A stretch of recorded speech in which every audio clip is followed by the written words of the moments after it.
Tiens, imaginez une chaîne humaine de 250 personnes. Ça commence à faire du monde. C'était ce dimanche, route d'Ahuy, à l'appel du collectif Sauvons les berges du Suzon, pour s'opposer à un nouveau projet immobilier de la métropole qui fait polémique.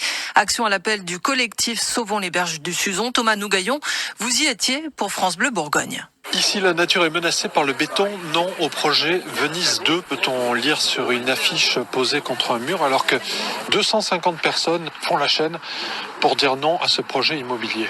Avec ma grande pancarte, je vais m'envoler, moi. Ils se tiennent la main pour former la plus grande chaîne possible. Il faut se tenir et aller loin. Je m'appelle Christine et je suis institut de maternelle Où ça à Chenauve. Sur votre panneau, il y a marqué pas de pognon pour le béton, des papillons pour le Suzon.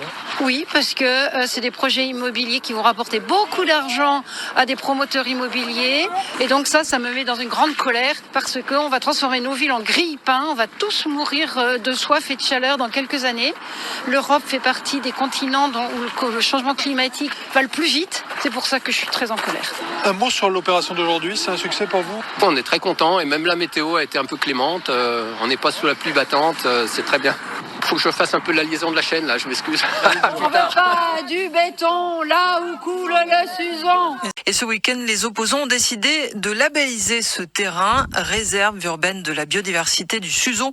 Explication de Mathilde Mouchet, membre du collectif. Alors, une réserve urbaine de biodiversité, c'est un terrain sur lequel il n'y a aucune construction. C'est un terrain qui est laissé le plus naturel possible et qui vise vraiment à être un lieu de promenade et d'agrément pour les riverains, un îlot de fraîcheur au service du vivre ensemble. Il s'agit d'une notion qui a été mise en place par décret au mois de novembre 2022 lors de cette labellisation de réserve urbaine de biodiversité du Suzon. Vous espérez faire jurisprudence et que cette notion soit reconnue devant les tribunaux éventuellement ? Ce serait quelque chose qui serait vraiment important au regard de l'effondrement de la biodiversité, au regard du chaos climatique. Ça s'est déjà vu quelque part ? À Marseille, il y a la PUP, c'est la plaine urbaine des papillons. Alors voyez-vous, on peut imaginer beaucoup de choses. Est-ce que vous envisagez une éventuelle ZAD sur ce site ?